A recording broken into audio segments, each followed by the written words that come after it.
Hello friends, நம்ம இன்றைக்கி எதை பற்றி பார்க்க போனால் இலக்கிய பரபரை சொல்ல என்ன இன்ட்ரெஸ்டிங்கான சுவாரஸ்யமான விஷயம் நடக்க போது நாங்கள் பார்க்க போகிறோம். வாங்க வீடியோக்குள்ளே போயிடலாம். இந்த கார்த்தியோட விஷயத்தை பார்த்திங்கன்னா நம்முடைய கௌதம் சார் கொஞ்சம் லேஸில் விட்டாருங்க. அதனால் பார்த்திங்கன்னா இவன் போயிட்டு வந்து காலையிலே வந்து குடிச்சிட்டு டிரான்ஸ்ஃபார்மருக்கு மோதி அடிபட்டு ரத்த வெள்ளத்தில் வந்து இருக்கா. அவருடைய ஃப்ரெண்டு வந்து கால் பண்ணி நம்முடைய கௌதம் சாருக்கு வந்து சொல்கிறாரு, உங்கள் தம்பி இப்படி தான் வந்து குடிச்சிட்டு வந்துட்டு இருக்கா அப்படின்ட்டு. அது என்னன்னு தெரில. இப்போ நடைமுறையிலையும் சரி நம்மளுடைய சீரியல்லையும் சரி குடிச்சா போய் வந்து டிரான்ஸ்ஃபார்மத்தில் மோதுறாங்க, இல்லை பஸ்ஸோ லாரியிலே போயிட்டு வந்து மோதிக்கிறாங்க. குடித்தா வந்து மூடிக்கிட்டு வாங்கி குடிச்சிட்டு ஒரு பக்கம் வந்து படுத்துட்டு தூங்கலான்றதில்ல, நான் தான் மாவீரா அப்படின்ற மாதிரி வண்டியை எடுத்துக்கிட்டு போகிறது, இருக்கிற கஷ்டத்தெல்லாம் வந்து குடிச்சா தான் போக முடியுன்ற மாதிரி வந்து நான் தான் பெரிய ராஜா மயிருன்ற மாதிரி வந்து போகிறது.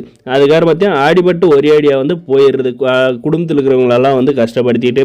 அதுக்காக பார்த்தீங்கன்னா நம்மளுடைய கௌதம் சாரும் இலக்கியம் பார்த்தீங்கன்னா பதறி அடிச்சுட்டு அந்த இடத்துக்கு போயிட்டு இந்த கார்த்திகை வந்து ரத்த வெள்ளத்தில் இருந்தவனை வந்து தூக்கி காரில் போட்டுக்கிட்டு, என்னடா கார்த்திக் முட்டாள்தனமான இந்த வேலையை வந்து பார்த்துட்டேன், உனக்காக நாங்கள் வந்து இல்லையா காலிலே வந்து அத்தை வந்து ரொம்பவுமே வந்து தேடிக்கிட்டு இருந்தாங்க, இப்படியெல்லாம் வந்து பண்ணுவோன்னு தெரிஞ்சு தான் வந்து அவங்களுக்கு வந்து கனவு வந்திருக்கு, அதுக்கே வந்து உன்னை பதறி அடிச்சுட்டு தேடினாங்க.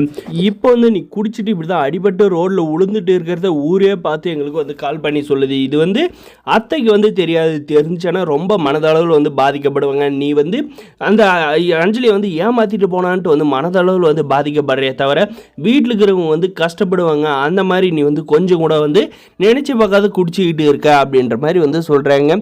இதில் உங்கள் அப்பா வேறு சிங்கப்பூரில் வந்து இருக்கார், அவருக்கு இந்த விஷயம்லாம் தெரிஞ்சுன்னா கண்டிப்பாக வந்து உயிரே விட்டுருவார், கொஞ்சமாவது வந்து நாங்கள் சொல்கிறத கேளு கார்த்தி அப்படின்ற மாதிரி வந்து மயக்கத்தில் இருக்கிறப்பே வந்து சொல்லிக்கிட்டு போகிறாங்க நம்ம இலக்கியமும் கௌதமும். இதுக்கப்புறம் இந்த கார்த்தி ஹாஸ்பிட்டலுக்கு கூப்பிட்டு போய் சேர்த்து அவனுக்கு வந்து ட்ரீட்மெண்ட்டை பண்ணி அவன் கோமா ஸ்டேஜுக்கு போய் என்னென்னலாம் வந்து நடக்க போது தெரியல இந்த சீரியலில்.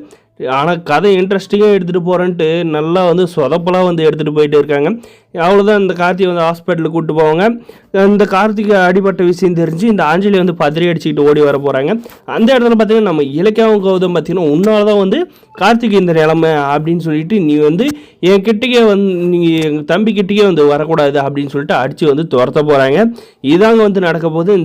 இந்த சின்னாமணியும் பார்த்தீங்கன்னா வருவாங்க. ஆனால் பார்த்தீங்கன்னா அவளுமே வந்து கிட்ட சேர்க்காத அடித்து ரெண்டு பேரும் வந்து துரத்தி விட்டுறாங்க. அதுக்காக இந்த பைரியும் வந்து கார்த்திகை பார்க்க வருவாங்க.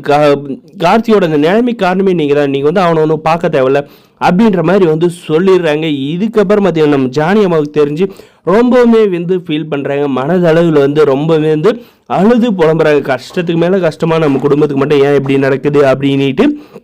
வரப்போகிற எபிசோடில் இதெல்லாம் தான் நடக்க போகுது. இந்த கார்த்தி வந்து பொழைப்பானா பொழைக்க மாட்டான்றதாங்க இருக்க போகுது. இந்த வீடியோ பிடிச்சதை லைக் பண்ணுங்கள், மறக்காம சப்ஸ்கிரைப் பண்ணுங்கள். தேங்க்ஸ் ஃபார் வாட்சிங் கைஸ்.